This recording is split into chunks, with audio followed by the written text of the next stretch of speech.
Good morning, ladies and gentlemen. My team and I would like to present to you what we feel is lacking in today's Singapore context, in today's Singapore cycling culture. And that is, there's no accommodation of both the cyclists and the pedestrians together on the same road. And why is that so? I think the first thing that comes to your mind is very dangerous.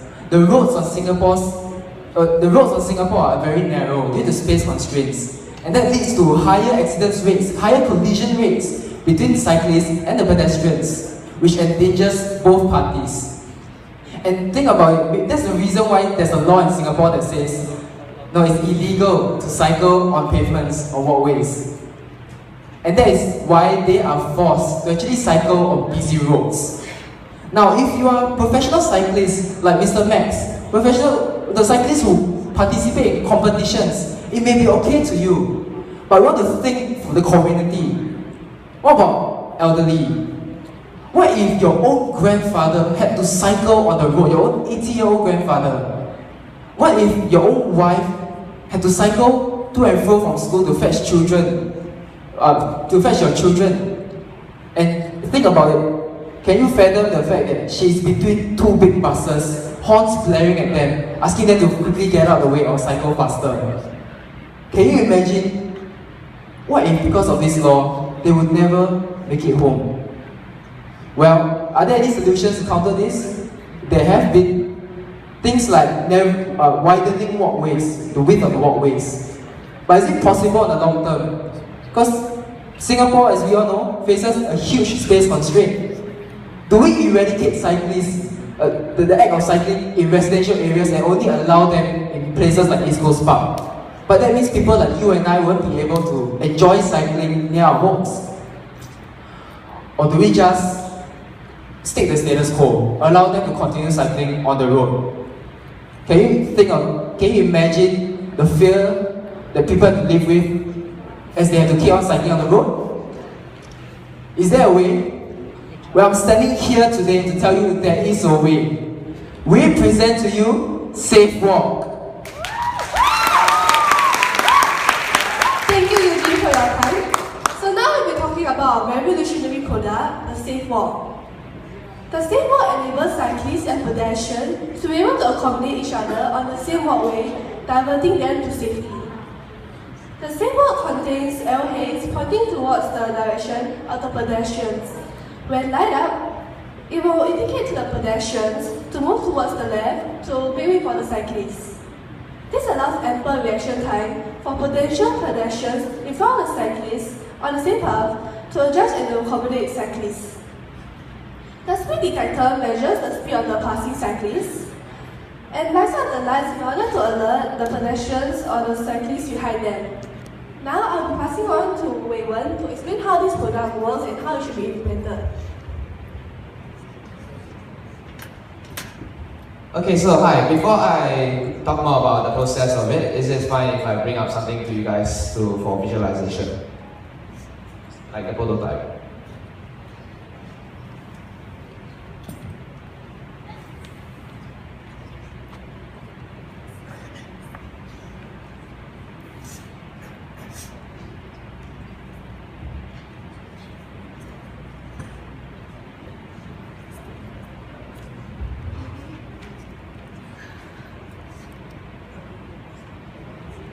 Okay, so for the process, it actually can be simplified into a few simple steps. And the first step will be the cyclist actually enters into the safety zone. The next step will be that the speed detector detects whether the bike is going at a fast speed or at a slow speed. And third step is that if the bicycle is going at a slow speed, it will just blink as usual, which is like this. And however, if like the bike is a fast bike, it will blink faster so as to create like a sense of urgency.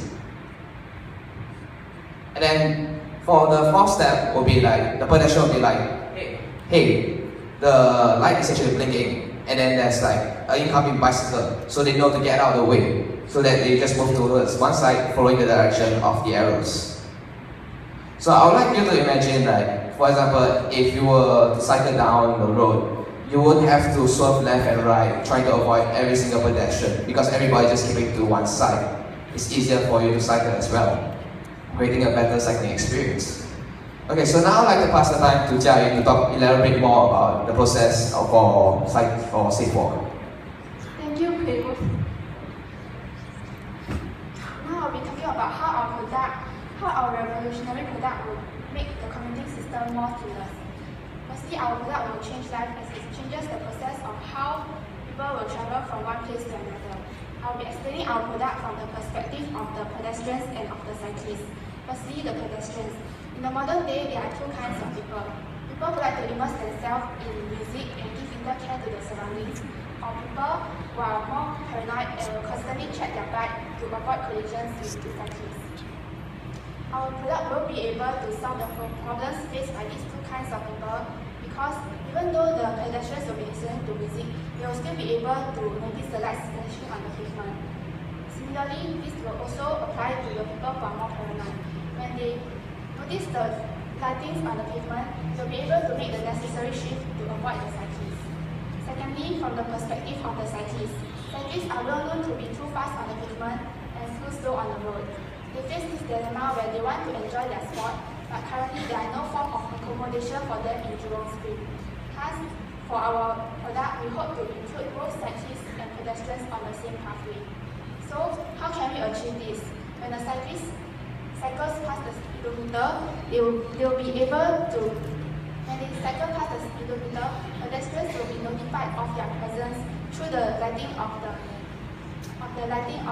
pavement lights. This way, of the pedestrian side. This way, pedestrians will be able to move to the side of the pavement ahead of time, benefiting both parties. Now I'll pass the time on to Rachel. Thank you, Jerry. So now we will do a quick recall about what's our product. So we went to Jurong and we realized that the pavements are actually very narrow and you couldn't accommodate both cyclists and pedestrians. So, due to the lack of space, we realized that our product is very unique. Our product can actually solve the problem by actually not excavating pedestrians or the cyclists. We accommodate them. So, secondly, the benefits for our product is we can actually accommodate both cyclists and pedestrians. And in conclusion, we do not actually have to put cyclists on the road and risk their lives. And thirdly, we could actually put cyclists on the pavement we could actually reduce the risk of pedestrians and cyclists colliding because our system actually reduces the chance of collision. So moving to originality. So where did we get our ideas from? Our ideas basically came from a speed camera and the reflector that we've seen on car parks. So this brand new idea has not been implemented in anywhere or any country. So we are proud that this idea is actually original. So this solution is actually a stepping stone to actually change Jurong Spring into a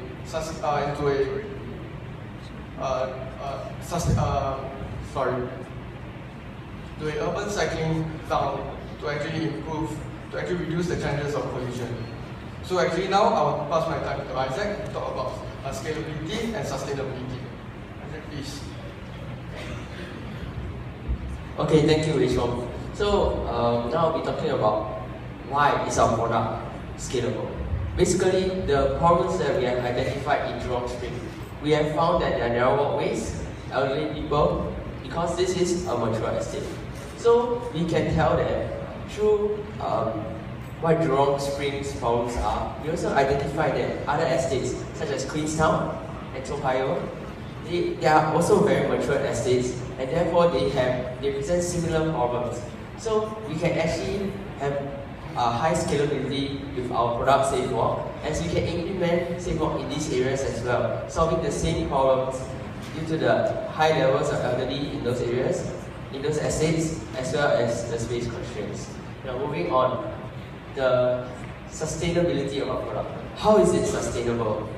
Our product is sustainable because not only can it last long, it's versatile, as well as the fact that it can actually help cyclists to continually accommodate pedestrians on a common walkway for a long period of time. When people actually get used to how this safe walk actually works, they will actually follow the way that it's supposed to be, and therefore our product will actually help accommodate both the pedestrian and the cyclist.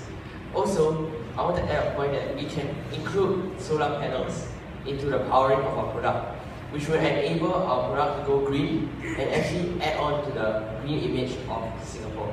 So now I'll pass on my time to the Skip, who will clarify the doubts that you may have of our product.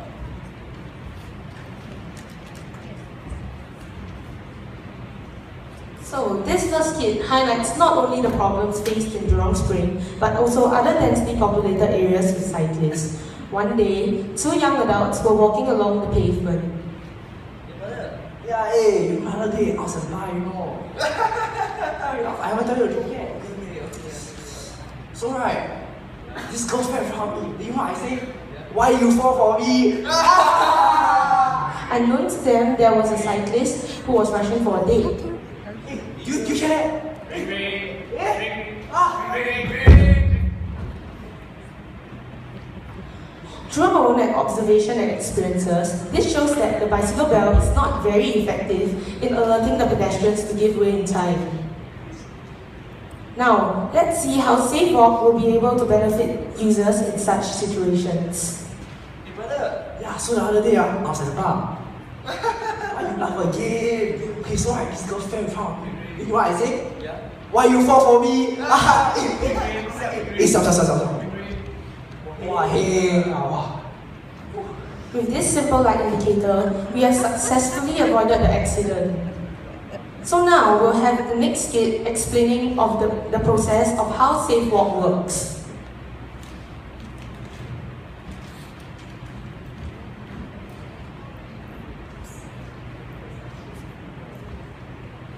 So this question remains in your mind. So how would this be beneficial when there is a dense pedestrian traffic on a narrow pavement? Here's an illustration of the possible miscommunications that can occur between cyclists and pedestrian rides. Excuse me. Hello? Hello, standing in the middle of the road, could you just shift to the left? Gosh, kids these days and their stupid technology. I'm just gonna scoot over. Oh, I know. Wait, this is the pedestrian crossing lane. What are you doing this? Xiang Mei? Huh? Me xiang, you xiang. This scene shows two cyclists cycling in the opposite direction. When there is a pedestrian in front, the cyclists might not be able to see each other on the opposite side and hence colliding into each other as seen in the skit. Now, let's see how SafeWalk will be able to benefit users in such situations. Hello, excuse me. Hello? Gosh, you're standing in the middle of the road. Could you just like shift aside? Oh, there's another pedestrian. Wow. Oh, thank you. After the addition of SafeWalk, the cyclists and pedestrians have a clearer idea of which side of the pavement they should keep to when there are others on the pavement. After the pedestrian who is standing in the middle sees the arrow lights, he or she will shift towards the direction of the illuminated arrows on the pavement. This would remove the consideration of pedestrians, where the two cyclists can work out who will give way to each other just by greeting one another. It's just that simple. So, next. Since SafeWalk is a new innovation and residents might not like what we have implemented, let's see what our stubborn elderly residents Aping and Asun has to say about this innovation. Aping you know I'm very disappointed, you know. My grandson only gets 6 points out of 45 for O-level, you know. Horrible. He go to this stupid school called Ngee Ann, I don't know what JC. How about your grandson Grandson, wow, only 2 out of 45 points. Wow, useless. What's that? Hey, I think it's one of those what SafeWalk thing. SafeWalk, what? SafeWalk, what broken English is this? Horrible. Where's my taxpayer money, you know? Government speaking. Even though there might be residents that do not like SafeWalk, but they will still subconsciously utilize our SafeWalk system if their life is at stake. Because You